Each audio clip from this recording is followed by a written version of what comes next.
est à Yannick Trigance.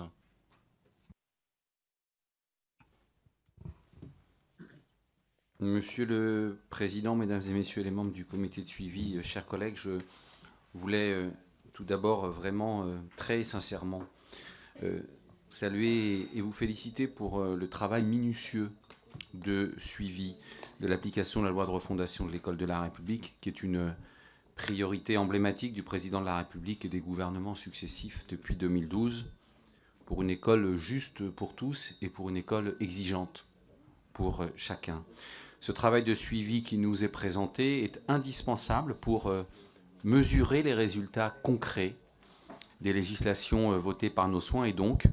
pour rendre compte aux citoyens des avancées réelles produites par nos décisions, avec toujours en tête, comme l'évoquait ma collègue Marie-Georges Buffet à l'instant, que l'incidence de l'appartenance sociale sur les résultats scolaires est plus forte en France qu'ailleurs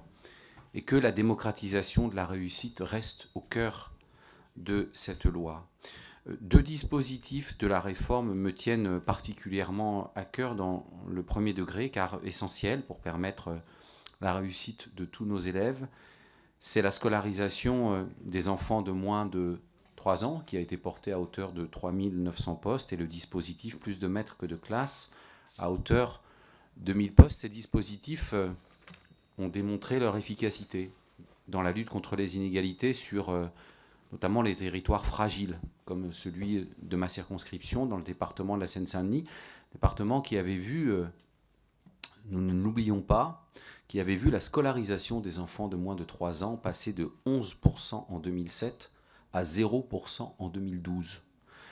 Je me réjouis donc du réengagement depuis 2012 d'une politique éducative de scolarisation des enfants de moins de 3 ans, en même temps que je note que les objectifs ne sont pas encore parfaitement atteints.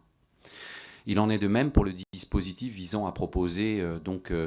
un accompagnement personnalisé, notamment à l'aide du dispositif plus de maîtres que de classes sur les territoires de l'éducation prioritaire et sur la base de projets élaborés par les équipes pédagogiques. Et donc ma question porte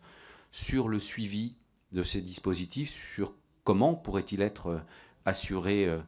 dans les temps à venir et quels moyens de communication et d'information pourraient être mis en place afin de diffuser les préconisations de votre rapport auprès des acteurs concernés, car on sait bien qu'une des grandes difficultés de notre système relève notamment de la communication, de la mutualisation et de l'appropriation de ces éléments de bilan et d'évaluation par les acteurs de l'éducation. Je vous remercie. Merci Yannick Trigance. La parole est à Vincent Ledoux.